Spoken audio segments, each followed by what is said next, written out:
اللهم اغفر للمؤمنين والمؤمنات والمسلمين والمسلمات الأحياء منهم والأموات تابع اللهم بيننا وبينهم بالخيرات إنك مجيب الدعوات إنك على كل شيء قدير.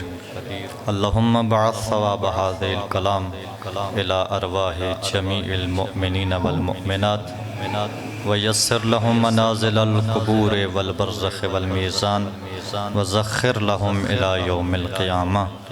اللهم اغفرهم وارحمهم واحشرهم مع النبي والآئمة الطاهرين بفضلك ورحمتك يا أرحم الراحمين. مل کے بآواز بلند صلوات. اس کی بیس کم کرنا. ماشاء اللہ لا حول ولا قوة الا باللہ العلی العظیم. بسم اللہ الرحمن الرحیم. الحمد للہ القدیم القاہر العظیم القادر الحلیم الغافر الکریم الساتر الاول الآخر الباطن الظاہر. الصلاة والسلام والتحیۃ والإکرام علی الشریف المشرف بأشرف الرسالات الکریم المکرم باکرم البینات العظیم المعظم باعظم الآیات الفاضل المفضل علی جمیع کائنات مولانا مولا الثقلین جد الحسن والحسین ابی القاسم محمد وعلى آلہ الطیبین الطاہرین.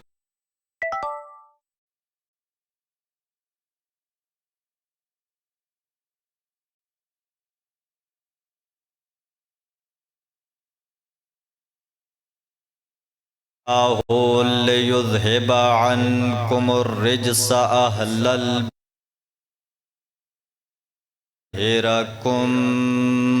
تطهيرا.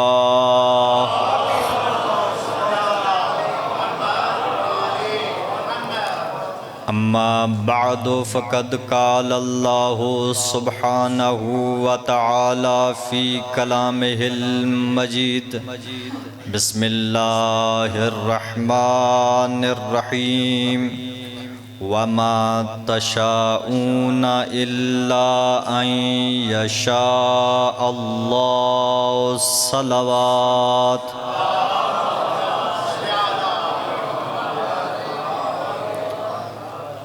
نعرہ تکبیر. ماشاءاللہ کافی احباب تشریف فرما ہیں اور ابھی نماز پڑھ کے بیٹھے ہیں.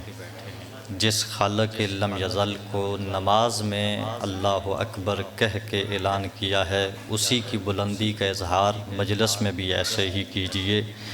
مل کر اکبر کے اکبر ہونے کا اعلان بآواز بلند نعرہ تکبیر،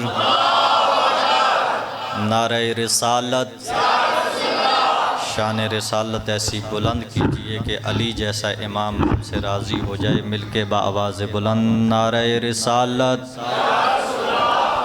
نعرہ حیدری، اپنے دلوں کے اندر بسے ہوئے ولایت علی کے نور کی نکلنے والی شعاؤں کو اپنے منہ کے الفاظ بنا کر ایسا اظہار بنائیے کہ ہر دشمن علی ان شعاؤں کو دیکھ کے اندھا ہو جائے۔ مل کے بآواز بلند نعرہ حیدری،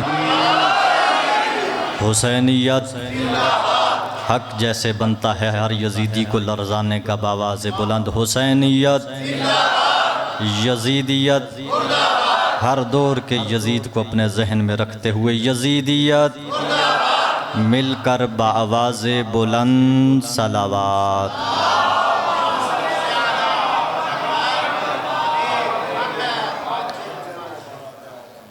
حمد ہے اس اللہ کی، آمادہ ہیں جی بات کی جائے؟ دیکھیے میں کوئی تعارف کرانے کا عادی نہیں ہوں، اس لیے کہ علی والوں کا تعارف یہی ہے کہ ان کے دل میں علی کی ولایت ہے، اور میری اور آپ کی کوئی پہلی ملاقات تو ہے نہیں۔ الحمدللہ ذکر مولا کے صدقے میں یہ تیسری ملاقات ہے۔ آپ کو یاد ہو نہ ہو مجھے بڑا یاد ہے۔ اب میں حق کے میزبانی ادا کرنے لگا ہوں، اس لیے کہ معصوم کا فرمان ہے کہ 3 دن تک بندہ مہمان ہوتا ہے، اس کے بعد وہ میزبان بن جاتا ہے۔ آج میں اپنی مہمانی ختم کرنا چاہتا ہوں، اور صاحب خانہ کا حق یہ ہوتا ہے جب کوئی گھر کا فرد بن جائے اسے گھر والوں جیسی عزت دی جاتی ہے۔ یار آپ سلامت رہیں، آپ کی زندگیاں ہوں کہ حمد ہے اس اللہ کی کہ جس نے ہم جیسے گناہگار بندوں کے دل میں محبت محمد و آل محمد رکھ کے ہم جیسوں کو عزت دار بنا دیا۔ اب بھی جو بیدار نہیں ہوا میں اگلا جملہ کہنے لگا ہوں کہ جس نے ہم جیسے گناہگار بندوں کے دل میں ان کی محبت رکھ کے ہمیں عزت دار بنا دیا، اور ان کے دشمنوں کی نفرت ہمارے دل میں رکھ کے انہیں ذلیل و خوار کر دیا۔ زندہ مردہ اللہم صلی اللہ۔ یہ گھر اللہ کے نزدیک بڑا بلند مقام والا گھر ہے۔ جس گھر سے اللہ نے ہمیں وابستہ کیا ہے اس گھر کی کوئی معمولی عزت نہیں ہے، اس گھر کا کوئی معمولی وقار نہیں ہے، اس گھر کی کوئی معمولی عظمت نہیں ہے۔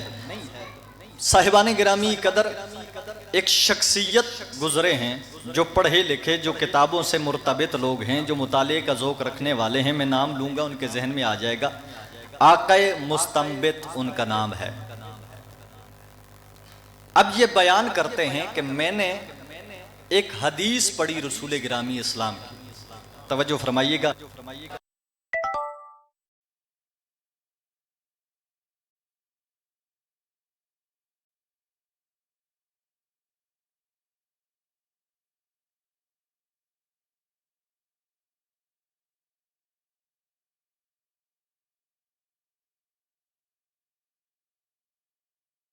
مستنبط کہتے ہیں کہ میں نے رسول کی ایک حدیث پڑھی، اور کہاں سے پڑھی لکھی ہوئی تھی۔ اب یہ بچوں کے لیے میں وضاحت کر دوں، بزرگ اس بات سے واقف ہوں گے کہ اعمالی اس کتاب کو کہتے ہیں کہ جو خود مصنف نے نہیں لکھی، یعنی یہ جو ہمارے ہاں اعمالی شیخ صدوق، اعمالی شیخ توسی یا اعمالی شیخ مفید کے نام سے کتابیں ہیں، یہ ان بزرگان نے خود نہیں لکھی۔ اعمالی املا سے ہے۔ املا کہتے ہیں کہ کوئی بولے اور کوئی لکھے، یعنی آل محمد کے دین کی خدمت کرتے ہوئے انہوں نے اتنا قلم چلایا کہ خود بھی بے تحاشا کتابیں لکھی، اور جب وجود نے ساتھ چھوڑ دیا تو زبان کے ذریعے بھی ان کے فضائل لکھواتے رہے۔ یہی آل محمد کے دروازے سے علم لینے کا حق بھی بنتا ہے۔ اب صاحبان گرامی قدر اعمالی کے بارے میں 2 روایات ہیں۔ ایک روایت یہ ہے کہ ان بزرگان کی رحلت کے بعد، توجہ ہے نا میری جانب، ان بزرگان کی رحلت کے بعد ان کے شاگردان کے پاس جو ان کے دروس کا ذخیرہ تھا انہوں نے جمع کیا تو یہ اعمالی کی صورت میں سامنے آیا۔ دوسرا نظریہ یہ ہے کہ جب یہ علماء کرام اپنی ساری زندگی جنہوں نے وقف کی تھی محمد و آل محمد کے دین کے لیے اور ساری زندگی خدمت کرتے کرتے جب زندگی کے اس حصے میں پہنچ گئے کہ جب بدن پر زحف طاری ہو گیا اور جسم کو بیماریوں نے گھیر لیا اور اب یہ بستر پر آ گئے، بستر مرض پر آ گئے، تو اب ہاتھ حرکت نہیں کر سکتے، قدم چل نہیں سکتے، وجود میں طاقت نہیں ہے، تو اپنی زبان کی حرکت کے ذریعے سے فضائل آل محمد کا ذخیرہ جمع کروایا۔ اب توجہ فرمائیں، میں جملہ کہنے لگا ہوں، میرے مذہب کی عظمت سمجھیے، اور یہ جملہ سمجھ میں آ گیا تو آپ کو لطف آئے گا کہ دیکھیے ہمارے پاس ایک کتاب ہے اعمالی شیخ صدوق کے نام سے، اعمالی شیخ مفید کے نام سے، اعمالی شیخ توسی کے نام سے۔ اتنے سال گزر گئے، بلکہ اتنی صدیاں گزر گئی، کوئی عالم بھی اس کتاب کا انکار نہیں کر سکا کہ بھائی اس میں لکھی ہوئی بات علمی نہیں ہے، بلکہ کہا ہاں لکھی ہوئی اعمالی کی ہے، مگر اعمالی میں لکھی ہوئی بات بتا رہی ہے کہ اس کا عالم کتنا بلند ہے۔ تو معلوم ہوا کہ ہمارے مکتب کا عالم اگر اس کے جسم کو بیماریاں گھیر لیں، جسم ضعیف ہو جائے، ہاتھ حرکت کرنا چھوڑ دیں، پاؤں چلنا چھوڑ دیں، وجود میں طاقت ختم ہو جائے، پھر بھی ذہن اتنا سلامت ہوتا ہے کہ فضائل میں علی میں نکلی ہوئی بات کمزور نہیں ہوتی۔ جب ایک شیعہ کے عالم کا ذہن کمزور نہیں ہو سکتا اتنی بیماریوں کے باوجود، تو اس رسول کا ذہن کیسے بخار سے کمزور ہو جا۔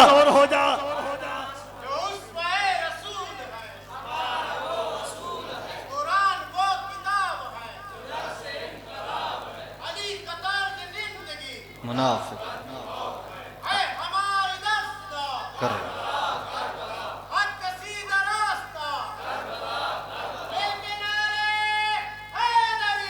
یا تو یہ بات آپ تک پہنچ گئی کہ اعمالی وہ کتاب ہے کہ جو علماء نے بول کے لکھوائی۔ اب اس اعمالی شیخ صدوق میں ایک روایت ہے، آقا مستنبت فرماتے ہیں کہ میں نے وہ روایت پڑھی۔ اب وہ روایت کیا ہے؟ کہا کہ میں نے پڑھا کہ رسول گرامی اسلام مسجد نبوی میں تشریف فرما تھے۔ دیکھیے صاحبان گرامی قدر، بہت سے لوگ ایسے ہوتے ہیں، توجہ میری جانب رکھیے گا، بہت سے لوگ ایسے ہوتے ہیں کہ جن کے پاس بڑی دولت ہوتی ہے، ان کی شان یہ ہوتی ہے کہ آپ کہتے ہیں جناب ان کے پاس اتنی دولت ہے کہ انہیں خود نہیں پتا کتنی دولت ہے۔ توجہ فرمائیے گا، مائک تھوڑا میرا ساتھ نہیں دے رہا، لیکن آپ نے ساتھ نہیں چھوڑنا۔ جی ان کے پاس اتنی ثروت ہے کہ انہیں خود نہیں پتا کہ ان کے پاس کتنی ثروت ہے۔ اچھا آپ کے علاقے میں لوگ زمین زیادہ رکھتے ہیں تو آپ یہ کہیں گے جی کہ ان کے پاس اتنی زمین ہے کہ انہیں خود بھی نہیں پتا کہ میرے پاس کتنی زمین ہے۔ اچھا اتنے دولت مند، اتنے ثروت مند، اتنے مالدار، مال ہے مگر مال کا علم نہیں، دولت ہے مگر دولت کے بارے میں جانتے نہیں، زمین ہے مگر زمین کے بارے میں پتہ نہیں، یہ تو کمال نہیں ہے۔ آئیے اس دروازے پہ لے جاتا ہوں کہ جہاں رسول گرامی اسلام بیٹھے ہیں، یا امیر المومنین مسجد میں داخل ہوئے، مسکرا کے رسول نے کہا تمہیں پتہ ہے یہ کون ہے؟ کہا کون ہے؟ کہا کہ یہ وہ ہے کہ جسے اللہ نے اتنے فضائلوں سے نوازا ہے کہ جن کے بارے میں خود علی کے سوا کوئی جانتا ہی نہیں ہے۔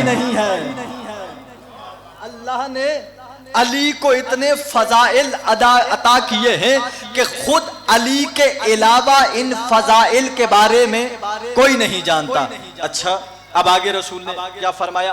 فرمایا کہ جو فضائل اللہ نے علی کو عطا کیے، اگر ان میں سے کوئی بندہ کسی ایک فضیلت کو صدق کے دل سے یاد کر لے تو اللہ اس کے اگلے پچھلے گناہ معاف کر دیتا ہے، یہاں تک کہ روز محشر گناہوں کا اتنا بوجھ ہو کہ جن و انس کے برابر گناہ کر کے بھی آئے مگر علی کی فضیلت کا وزن اتنا ہوگا گناہ سارے گر جائیں گے، علی کی فضیلت کا اجر بڑھ جائے،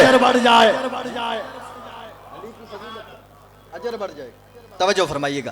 اچھا اب رسول آگے بڑھے، کہا کہ ان فضائل میں سے کسی ایک فضیلت کو کوئی سن لے تو اللہ اس کے گناہوں کے، اس کے کانوں کے گناہوں کو معاف کر دے گا۔ اچھا پھر آگے بڑھے، کہا کہ ان فضائل میں سے کسی ایک فضیلت کو کوئی اپنی زبان سے جاری کر دے تو اللہ اس کی زبان کے گناہوں کو معاف کر دے گا۔ کوئی بندہ اگر ان فضائل میں سے کسی ایک فضیلت کو لکھ دے تو جب تک وہ فضیلت لکھی رہتی ہے تب تک اللہ فرشتوں کو مامور کرتا ہے وہ اس کے لیے استغفار کرتے رہتے، اس کے لیے استغفار کرتے ہیں۔ اچھا پھر فرمایا کہ اگر کوئی اس میں سے ان فضائل میں سے کسی ایک فضیلت کو لکھے ہوئے دیکھتا رہے تو اللہ اس کی آنکھوں کے گناہوں کو معاف کر دیتا ہے۔ اب اس منزل پر جب رسول پہنچے نا تو ایک مرتبہ اصحاب سے مخاطب ہو کر نبی نے کیا جملہ فرمایا، کہا یاد رکھو النظر الی علی ابن ابی طالب عبادہ، یاد رکھنا علی کی طرف دیکھنا، توجہ فرمائیے گا، علی کی طرف دیکھنا عبادت ہے، وَذِكْرُهُ عبادہ، اور علی کا ذکر بھی عبادت ہے۔ اور اس کے بعد نبی نے فرمایا لا یقبل ایمان عبد، کہ اللہ کسی بندے کا تب تک ایمان قبول نہیں کرتا، کب ایمان قبول کرتا ہے، الا بے ولایت ہی، جب اس کے دل میں علی کی ولایت آ جاتی ہے۔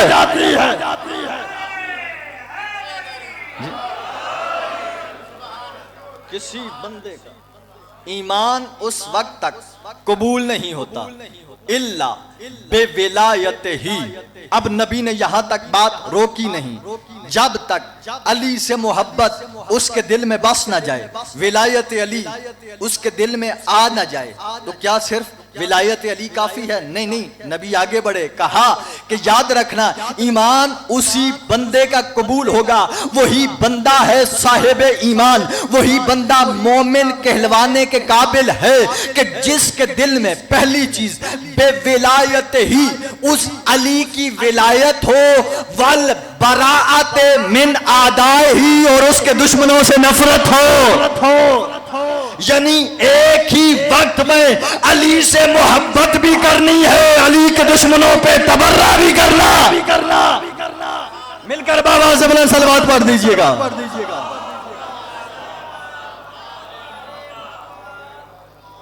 اب یہ حدیث آقا مستنبت نے پڑھی، توجہ ہے آپ کی؟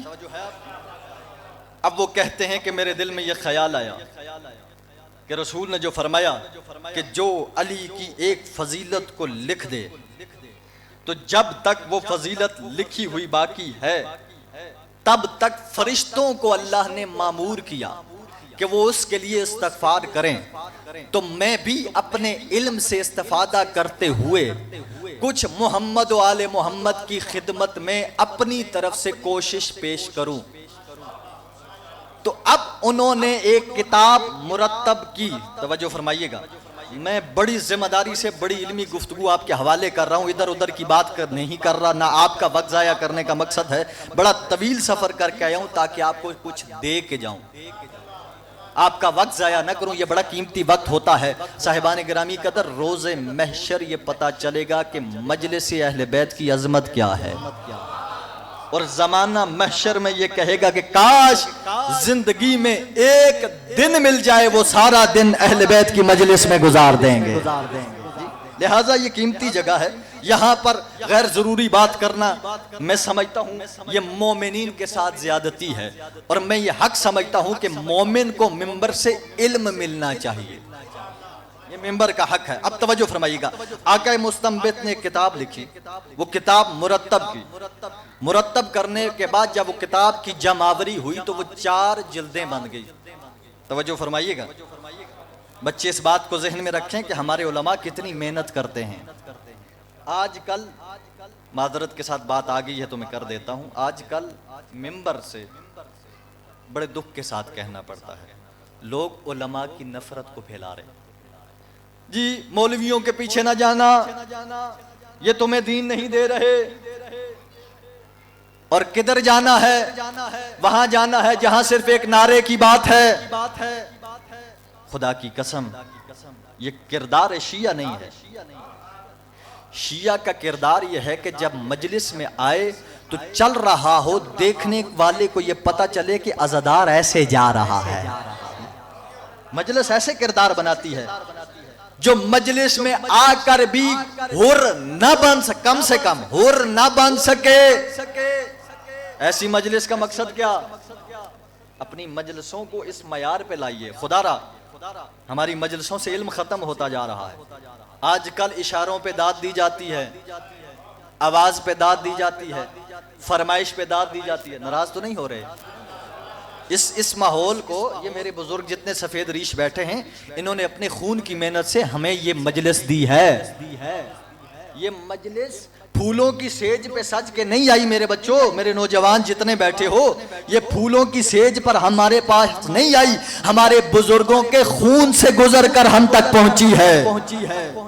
اس سے وفاداری کی ضرورت ہے. اور علماء ہمارے مکتب کا وہ روشن چہرہ ہیں کہ ہر زمانے میں دشمنان اہل بیت کو اگر کسی سے منہ کی کھانی پڑی تو مذہب شیعہ کے علماء ہیں. بات آ گئی ہے تو میں کر رہا ہوں, بات لمبی نہ ہو جائے, بس اس پہ یہ بات تمام کرنے لگا ہوں. آج بھی اگر کسی کو یقین نہ ہو, خدا کی قسم دنیا میں اور بھی ملکوں میں شیعہ بھی رہتے ہیں, بہت سی دنیا میں ملکوں میں شیعہ رہتے ہیں. ہمارا پاکستان ہے, بہت بڑی تعداد میں یہاں شیعہ رہتے ہیں. ہمارے پڑوس میں ہندوستان ہے, بہت بڑی تعداد میں وہاں بھی شیعہ رہتے ہیں. مگر مسلمان تکلیف میں آئے, بڑے بڑے مسلمان اپنے حکمرانوں کے ساتھ انہیں تنہا چھوڑ کر چلے گئے, مگر وہی کھڑے رہے جن کی قیادت بھی علماء کر رہے تھے, جو علماء کے سائے میں رہتے. تاریخ دیکھ لیجئے, جو تربیت کربلا نے ہماری کی تھی وہ کہاں سے نظر آئی؟ جہاں علماء قیادت کر رہے تھے. لہٰذا علماء کی قربانیوں کو نہ بھولا جائے.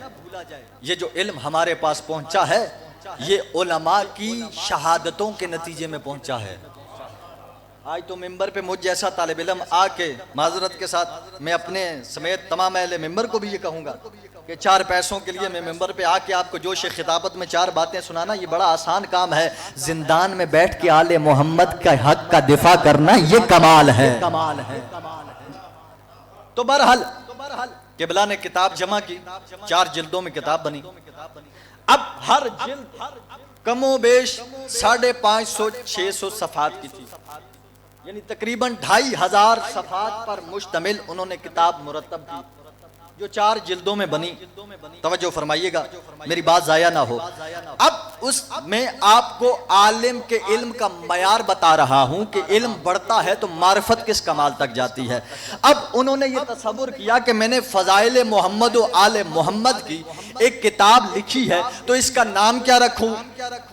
مجھ جیسا کم ظرف ہوتا تو ایسی کتاب جو اتنی ضخیم جمع ہوتی تو اس کے بارے میں یہ کہتا بحر فضائل. فضائل کا یہ سمندر ہے, یا بحر القصائد قصیدوں کا یہ سمندر ہے, یا دریائے فضائل, کوئی بڑا نام دیتا جیسا آج کل ہم ممبروں پہ کرتے ہیں. توجہ فرمائیں گے آپ, بندہ ایک دن بھی مدرسے کی چوکھٹ تک نہیں چل کے گیا, وہ علامہ ہوتا ہے جو ساری زندگی مدرسے میں خدمت دین کر کے تمہارے بچوں کو دین بتاتا ہے, وہ مولانا کا مولانا ہی رہتا. توجہ فرمائیں گے. اب توجہ فرمائیے گا. مگر اتنی ضخیم کتاب لکھی تو اب اسے نام کیا دیا جائے؟ بڑا خوبصورت نام دیا. عالم کی علم کی قدر آپ نے کرنی ہے، نام میں نے بتانا ہے. انہوں نے کہا کہ اتنی بڑی کتاب میں نے لکھی لیکن پھر بھی مجھے لگا نہیں کہ حق ادا ہوا. کا نام کیا رکھا جائے؟ تو نام رکھا القطرہ من بحار، یعنی آل محمد کے سمندر فضائل کا صرف ایک قطرہ.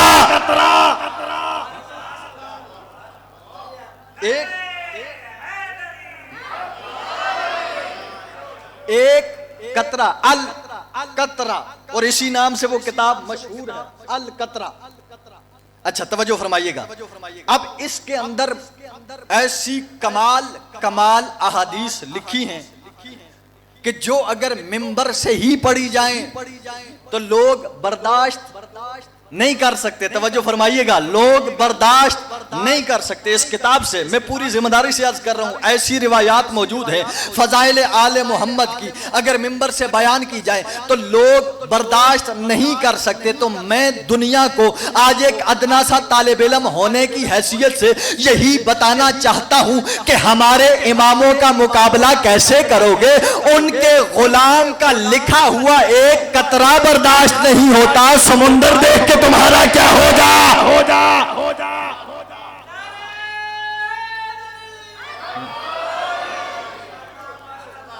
جو زمانہ ایک قطرہ نہیں برداشت کر سکتا وہ سمندر کیا برداشت کرے گا؟ اب توجہ فرمائیے گا. اب انہوں نے یہ کتاب لکھی جس کے لیے میں نے ساری محنت کی. اس کتاب کے اندر انہوں نے ایک روایت لکھی. کہا کہ امام حسن عسکری علیہ السلام تھک کے نہیں، جیسے حق بنتا ہے مل کے باواز بلند امام کی عظمت پہ صلوات.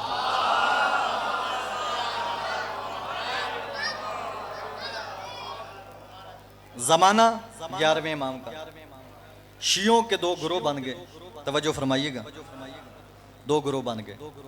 ایک یہ کہتا ہے کہ جی آل محمد کچھ بھی نہیں، جو ہے وہ خدا ہے، خالق بھی خدا، مالک بھی خدا، رازق بھی خدا، تمام اختیارات کا مالک خدا ہے. محمد والے محمد ہم جیسے ہی اللہ کے بندے ہیں. توجہ فرمائیے گا. دوسرا گروہ یہ کہہ رہا ہے کہ نہیں، اللہ بھی خلق کرتا ہے، یہ بھی خلق کرتے ہیں، اللہ بھی رزق دیتا ہے، یہ بھی رزق دیتے ہیں، اللہ بھی مالک ہے، یہ بھی مالک ہے. توجہ فرمائیے گا. اسے علمی انداز میں کہتے ہیں عقیدہ تفویض، مفوضہ کا عقیدہ. تھوڑی علمی بات بھاری ہوگی، سمجھیے گا. یعنی آل محمد کو اپنی حد سے بڑھا دینے والے. توجہ ہو گئی آپ کی؟ اچھا، اب دوسرا ایک طبقہ وہ تھا کہ جو انہیں اپنے جیسا تصور کر رہا ہے. دیکھیے ایک بات میں عرض کر دوں کہ دیکھیے نظریے کا اختلاف ہونا چاہیے. نظریے کا اختلاف وہاں ہوتا ہے جہاں اہل نظر ہوں. جہاں اہل نظر نہ ہوں وہاں نظریات کے اختلاف نہیں ہوتے، وہاں مخالفتیں ہوتی ہیں، اور مخالفتیں جہالت کی علامت ہے، اختلاف علم کی علامت ہے. اب بہرحال یہ اختلاف تھا. تو امام کے ایک صحابی تھے کامل ابن ابراہیم. انہوں نے یہ چاہا کہ میں جا کے امام وقت سے دریافت کروں کہ اس مسئلے میں امام کیا ارشاد فرماتے ہیں. وہ کہتے ہیں کہ میں آیا امام حسن عسکری علیہ السلام کی خدمت میں.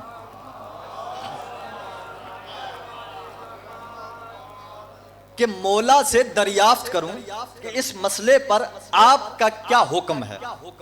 کہ مولا کے گھر میں آیا. توجہ فرمائیے گا. مولا کے گھر میں آیا، امام کو سلام کیا، احوال پرسی ہوئی. میں بیٹھ کے اس انتظار میں کہ جو باقی ملنے والے ہیں وہ مل لیں، اس کے بعد میں مولا سے اس مسئلے کے بارے میں وضاحت طلب کروں گا.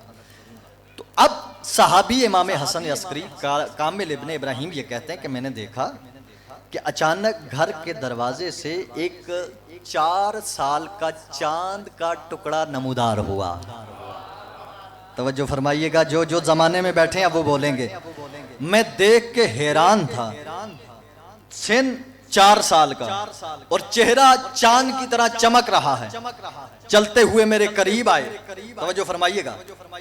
قریب آنے کے بعد مجھ سے مخاطب ہو کے کہا کہ ایک کامل، تو حجت خدا کی بارگاہ میں آیا ہے کچھ پوچھنے کے لیے؟ کامل کہتا ہے کہ میں حیران تھا کہ سن 4 برس کا ہے، بات حجت خدا کی کر رہا۔ اب تعارف تو تھا کہ یہ امام حسن عسکری علیہ السلام کے بعد ان کے جانشین اور قیامت تک آنے والی انسانیت کی حجت امام زمانہ اجر اللہ تعالی فرجہ الشریف اللہ۔ ایسے نہیں جیسے حق بنتا ہے ریت کا اپنے آقا کے حق میں بولنے کا، ایسی باواز بلند صلوات پڑھ دیجئے۔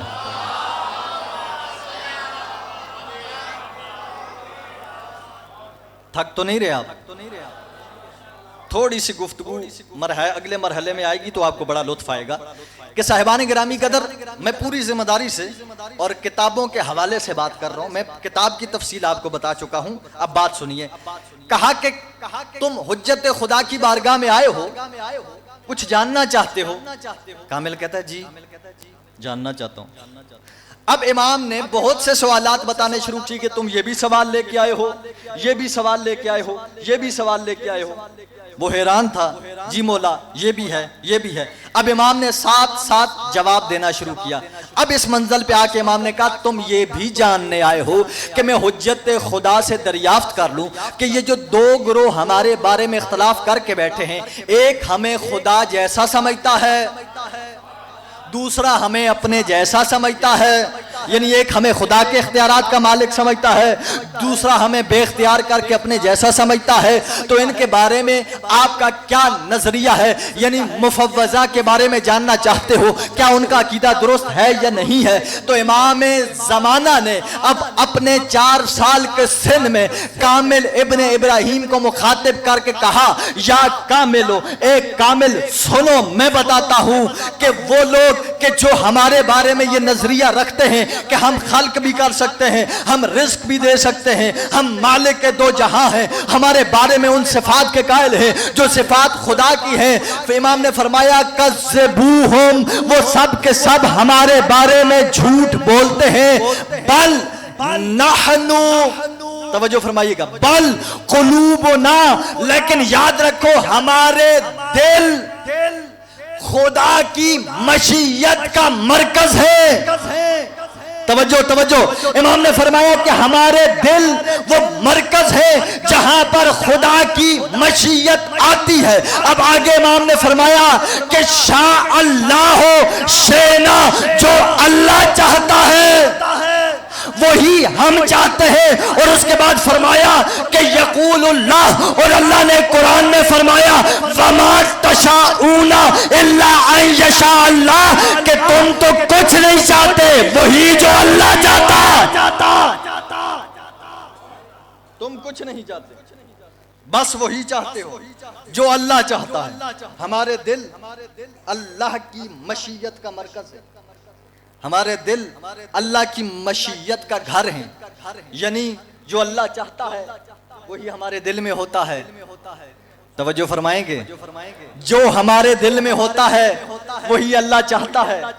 اب میں جملہ کہنے لگا ہوں، یعنی اس کا مطلب یہ ہوا کہ جو یہ کریں گے، کرنا ان کا ہوگا، مشیت خدا کی ہوگی۔ اگر یہ کسی کو اپنے قریب بلا رہے ہیں تو بلانا ان کا ہے، مشیت خدا کی ہے۔ اگر یہ کسی کو اپنے پہلو میں بٹھا رہے ہیں تو بٹھانا ان کا ہے، مشیت خدا کی ہے۔ اگر مصطفیٰ حسن اور حسین کو اپنے دوش پہ بٹھا رہے ہیں، بٹھانا مصطفیٰ کا ہے، مشیت خدا کی ہے۔ توجہ فرمائیں گے، جو یہ کرتے ہیں اس میں مشیت خدا کی ہے۔ توجہ فرمائیے گا، یعنی معلوم ہو گیا کہ ان کی رضا میں اللہ کی رضا ہے، یعنی جس سے یہ راضی اس سے اللہ راضی، کیونکہ جو یہ چاہیں گے وہی خدا چاہے گا۔ میں اس پر جملہ عرض کر دیتا ہوں تاکہ آپ کو بات واضح ہو جائے۔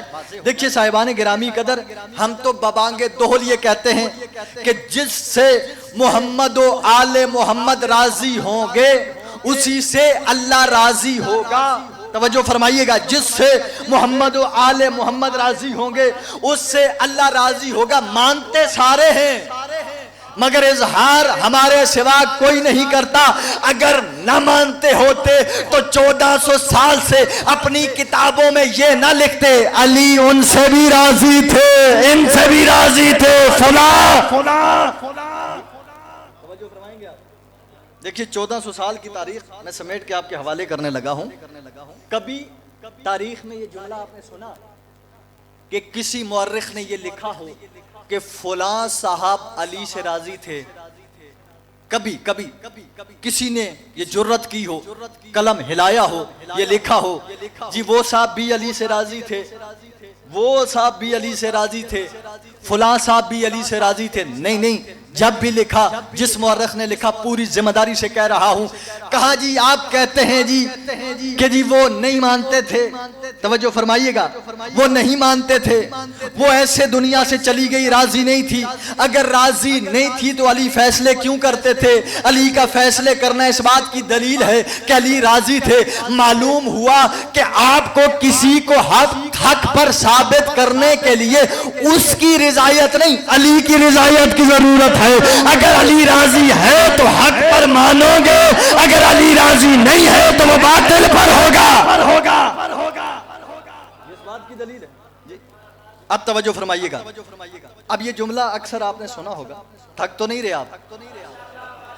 یہ جملہ آپ نے سنا ہوگا کہ جی اگر مولا میر کائنات راضی نہیں تھے تو فیصلے کیوں کیے؟ دیکھیے میں اس کا جواب اپنی زبان سے نہیں دیتا. شیخ مفید علیہ رحمہ کے پاس یہی سوال آیا، کسی نے آ کے کیا. توجہ فرمائیے گا، بڑا لطف لینے والا سوال ہے، آپ کی سماعتوں کے حوالے کرنے لگا ہوں. کہا جی کہ اگر مولا علی ان سے راضی نہ تھے، ان کو امام، توجہ فرمائیے گا، ان کو امام نہیں مانتے تھے تو پھر دربار میں جا کے فیصلے کیوں کرتے تھے؟ بھئی جا کے فیصلے کرنا، ان کے پاس بیٹھنا اس بات کی دلیل ہے کہ وہ ان کو مانتے تھے تو دربار میں گئے، نہیں مانتے تھے تو نہ جاتے. شیخ مفید نے پلٹ کر مسکرا کے یہ جواب دیا، کہا کہ سوال تو ہمارا بنتا ہے کہ اگر وہ خود کو امام مانتے تھے فیصلے علی سے کیوں کرواتے؟ مل کر بآواز بلند صلوات پڑھ دیجئے گا.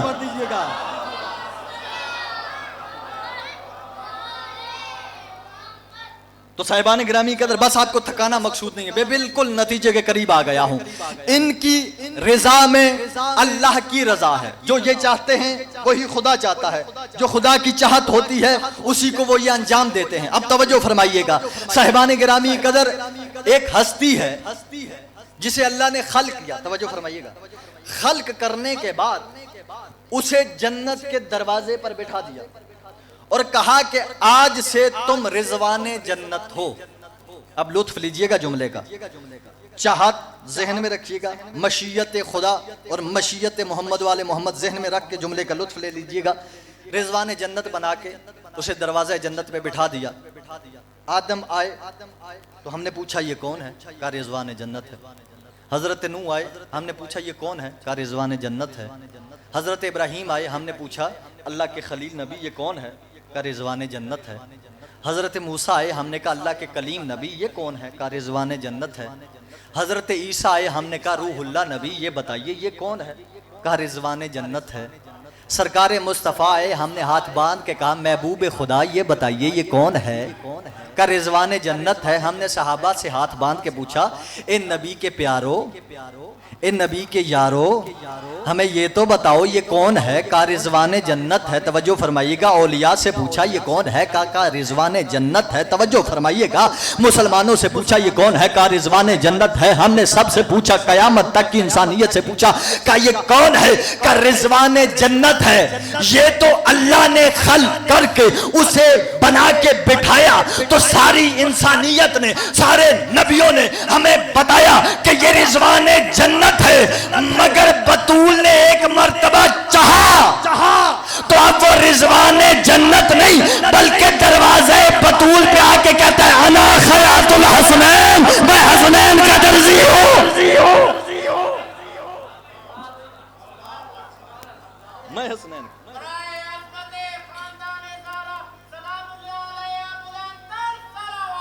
اللہ سنو، ایک مرتبہ بی بی نے چاہا تو رضوان جنت کا دروازہ چھوڑ کے دہلیز بطول پہ آ گیا. یہ جملہ آ گیا تو کہنا چاہتا ہوں، معلوم ہوا رضوان جنت نے بھی جنت کا دروازہ چھوڑ کے بطول کی دہلیز پہ آ کے بتا دیا جو مقام دہلیز بطول کا ہے وہ جنت کے دروازے کا بھی نہیں ہے. اچھا توجہ فرمائیے گا. اب دیکھیے امام حسن اور امام حسین نے جب آ کے یہ سوال کیا، واقعہ آپ کے ذہنوں میں کہ سب کے پاس نئے لباس ہیں، کل وہ نئے لباس پہنیں گے ہمارے پاس. تو بی بی نے کہا تمہارے لباس درزی کے پاس ہے. توجہ فرمائیے گا. کوئی لباس درزی کو دیا گیا تھا کسی تاریخ میں؟ کوئی نہیں دیا گیا. نبی نے دیے؟ نہیں دیے. امام علی نے دیے؟ نہیں دیے. خود سیدہ نے بھجوائے؟ نہیں. تو پھر بی بی نے کہا، اور پھر سوال بنتا ہے کہ جناب آپ کہتے ہیں وہ صدیقہ بھی ہے اور پھر یہ کہتے ہیں لباس دیا بھی نہیں اور پھر بھی کہہ رہی ہے کہ درزی کے پاس ہیں. بھئی آپ صدیقہ کا مطلب سمجھے ہی نہیں، اس لیے کہ آپ نے صدیق اور صدیقہ وہ دیکھے جو لوگوں کے بنائے تھے، یہ اللہ کے بنائے ہوئے ہیں. اللہ کے بنائے ہوئے اور لوگوں کے بنائے ہوئے میں فرق ہے. جو لوگوں کے بنائے ہوئے صادق، توجہ فرمائیے گا، جو لوگوں کا بنایا ہوا صدیق ہو، صادق ہو، صادق سے ہی صدیق ہے، صفت ہے. قبلہ بیٹھے ہیں. صدیق جو لوگوں کا بنایا ہوا، ایک اللہ کا بنایا ہوا. پوری توجہ، جملہ میرا ضائع نہ ہو. دیکھیے کوئی بھی صادق، میں اپنے قول کا سچا تب ہو سکتا ہوں. میں نے کہا جی آج مجلس ہے، میں مجلس ہے تب کہہ سکتا ہوں جب مجلس ہوگی. توجہ فرمائیے گا. میں ابھی ادھر سے باہر نکلوں، کوئی مجھ سے پوچھے مولانا کہاں تھے، تو میں کہوں گا کہ میں مجلس سے آ رہا ہوں. تو اگر تو مجلس ہوئی، میری بات سچی ہے تو میں صادق ہوں. توجہ فرمائیے گا. اگر مجلس نہیں ہوئی تو میں کاذب ہوں. اب توجہ فرمائیے گا. پہلا سچ. پھر ایک اور جگہ پہ گئے، وہاں سے نکلے، مولانا کہاں سے آ رہے ہیں؟ میں نے کہا یہاں بھی مجلس تھی. کہا جی مجلس ہوئی، صادق. تیسری جگہ گئے، چوتھی جگہ گئے. بار بار جب میں نے کہا، جو میں نے کہا وہ ہو چکا تھا. توجہ فرمائیے گا. جو میں نے کہا وہ ہو چکا تھا، ہوا نہیں.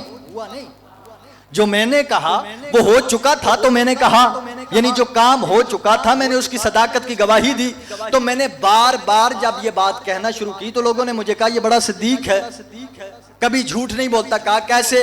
کہا یہ جو بات کرتا ہے وہ سچی ہوتی ہے، وہ بات ہوتی ہے تو یہ کرتا ہے.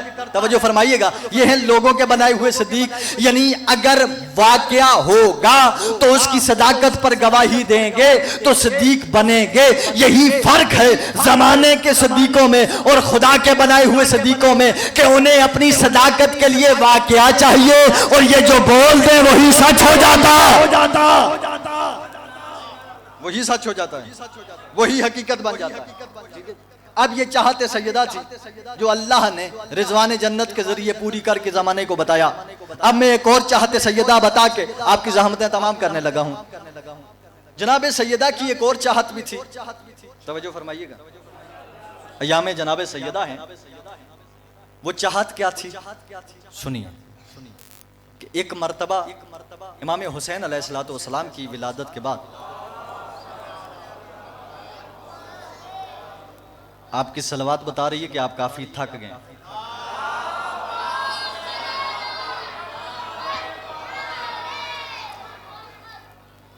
اب رسول گرامی اسلام کی آنکھوں میں آنسو، گود میں امام حسین. جناب سیدہ قریب آئی، دیکھا بابا کی آنکھوں میں آنسو. کہا بابا کیا ہو گیا؟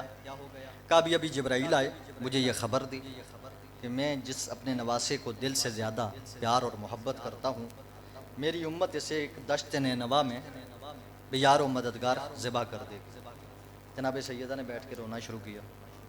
کہا بابا کیا اس وقت آپ ہوں گے؟ کہ نہیں بیٹا میں نہیں ہوں. توجہ فرمائیے گا، ذرا سنبھل کے اپنے حوصلوں کو برداشت کر کے جملہ سنیے گا. کہا بابا کیا علی ہوں گے؟ کہا علی بھی نہیں ہوں گے. کہا کیا میں اس کی ماں ہوں گی اس پہ رونے کے لیے؟ کہا نہیں آپ بھی نہیں ہوں گے. کہا پھر کون روئے گا؟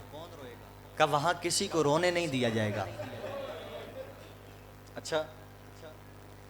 پھر رسول نے فرمایا کہ اے بطول، اللہ یہ فرما رہا ہے میں ایک ایسی قوم کو خلق کروں گا جو ساری زندگی اپنوں پہ نہیں بلکہ تیرے بچوں پہ روئے گی۔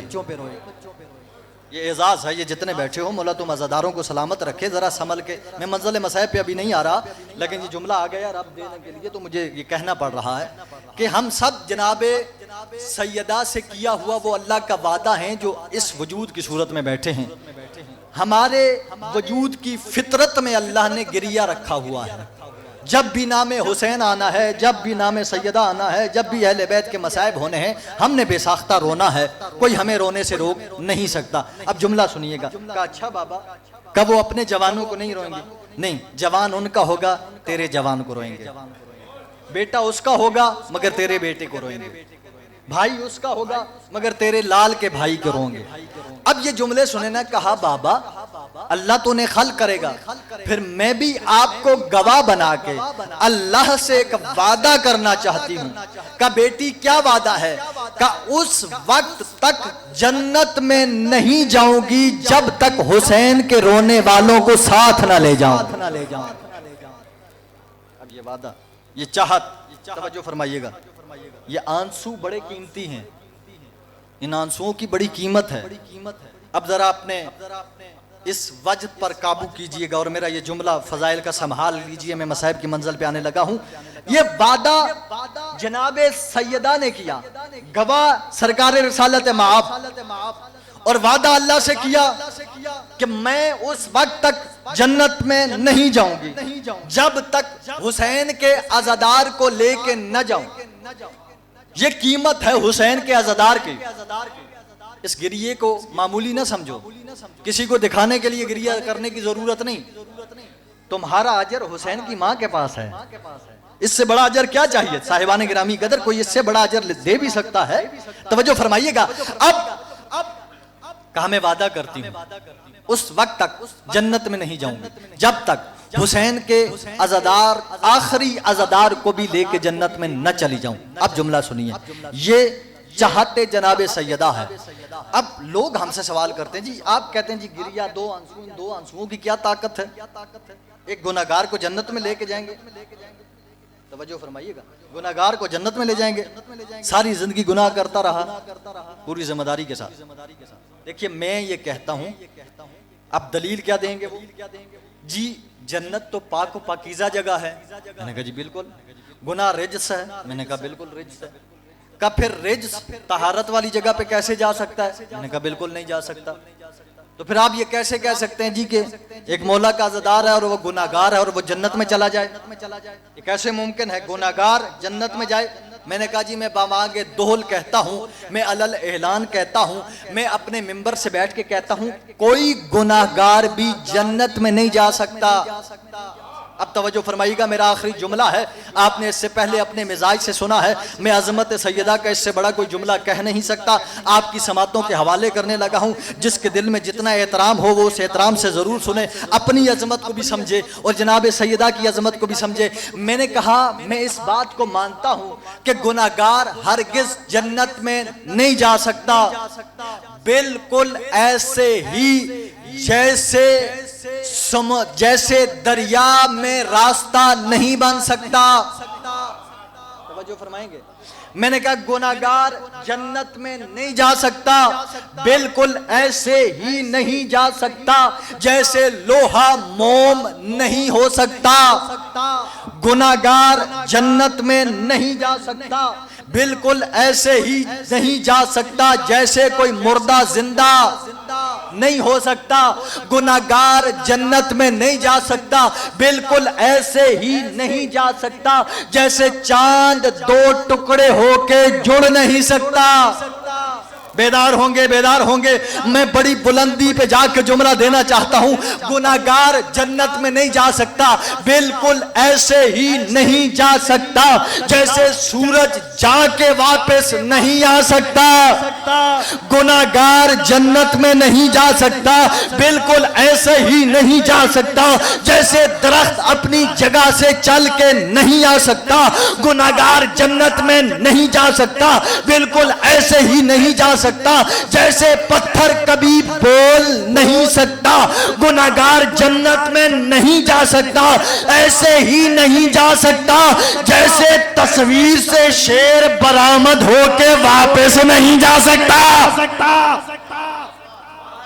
توجہ فرمائیں گے، میں بڑی بلندی پہ جانے لگا ہوں، اب آپ کی سماعتیں کتنی بلند ہیں، خدا کرے میری پرواز کے ساتھ آپ کی پرواز ہو سکے۔ میں نے کہا گناہگار جنت میں نہیں جا سکتا، بالکل ایسے ہی نہیں جا سکتا جیسے لوہا موم نہیں ہو سکتا۔ لوہے میں یہ طاقت نہیں، لوہے میں یہ صلاحیت نہیں کہ وہ موم ہو سکے، مگر اگر داؤد اللہ کا نبی چاہے تو وہ موم ہو جاتا۔ بھائی دریا میں یہ طاقت نہیں کہ وہ راستہ دے سکے، لیکن اللہ کا کلیم نبی چاہے تو وہ 12 راستے دے سکتا۔ پوری توجہ سے میں پوری عظمت پڑھنے لگا ہوں، انبیاء کی بھی عظمت، اماموں کی بھی عظمت، پھر آگے منزل پہ آئیے گا۔ توجہ، میں نے کہا گناہگار جنت میں نہیں جا سکتا، بالکل ایسے ہی جیسے مردہ زندہ نہیں ہو سکتا۔ مردے میں یہ صلاحیت نہیں کہ وہ زندہ ہو سکے، لیکن حضرت عیسیٰ اللہ کا روح اللہ نبی چاہے تو کن باذن اللہ کہہ کے مردے کو زندہ کر دیتا۔ سلامت رہیں، سلامت رہیں، اس سماعت کو ذرا بلند کیجئے گا۔ بھائی چاند میں یہ صلاحیت نہیں کہ وہ 2 ٹکڑے ہو کر واپس جڑ جائے، لیکن مصطفیٰ یہ چاہیں تو حبیب اللہ ہو کر اپنی انگوش کا اشارہ کرے وہ ٹکڑے بھی ہوتا ہے۔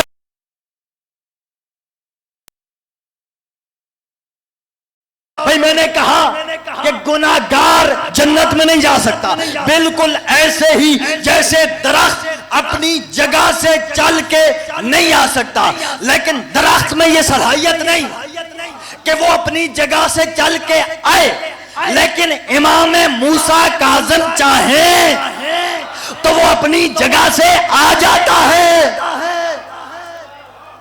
دیوار میں لگی ہوئی تصویر میں یہ طاقت نہیں کہ وہ خود سے شیر بن کے آئے اور دشمن کو کھا کے واپس چلی جائے، لیکن جعفر صادق چاہیں تو وہ شیر سے، وہ تصویر سے نکل کے شیر بن کے ایک دشمن کو کھا کے واپس چلی جاتی ہے اپنی جگہ پر۔ توجہ فرمائیں گے، پتھر میں یہ طاقت نہیں ہے کہ وہ بول سکے، لیکن امام سجاد حجر اسود سے یہ چاہے تو وہ امام کی امامت کی بھی گواہی دیتا ہے، رسول کی رسالت کی بھی گواہ۔ توجہ فرمائیے گا، اب اس منزل پر آ گئے ہیں تو میں جملہ کہنے لگا ہوں۔ بھائی سورج میں یہ صلاحیت نہیں ہے کہ وہ ایک دفعہ چلا جائے تو پھر واپس آ جائے، لیکن علی چاہے تو اپنی انگوش کا اشارہ کرے، جاتا ہوا سورج واپس آ جائے۔ مل کر بابا بلند سلوات پڑھیے گا۔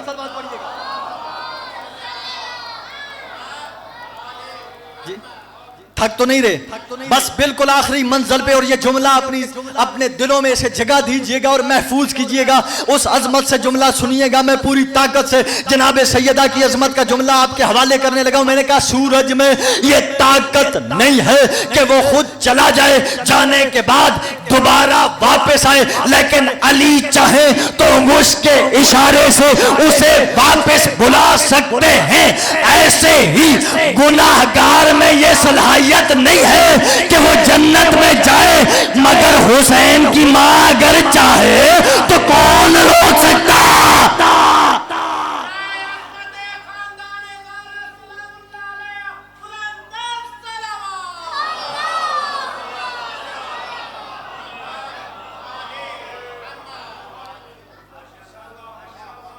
اور یہ قیمت ایک آنسو کی ہے، بڑا قیمتی ہے یہ آنسو۔ سیدہ نے اس کی پہلی قیمت کیا لگائی کہ میں رسول کی بیٹی۔ عظمت دیکھیے عزیزو، دنیا والوں کو تو عظمت نہیں سمجھ میں آئی نا، نبی بتا کے گئے، صحیح بخاری میں روایت موجود ہے، قام رسول اللہ، راوی بھی ام المومنین ہیں، حضرت عائشہ فرماتی ہیں میں نے اکثر دیکھا، ایک مرتبہ نہیں اکثر، دخلت علیہ فاطمہ، جب یہ رسول کی بارگاہ میں فاطمہ آتی، قام رسول اللہ، رسول کھڑے ہو جاتے، آگے بڑھتے، ہاتھوں کا بوسہ لیتے، پیشانی کو چومتے، اس کے بعد کیا کرتے؟ بی بی کو اپنی جگہ پر بٹھاتے، جہاں خود بیٹھتے تھے وہاں بٹھاتے، مگر دنیا نہیں سمجھی۔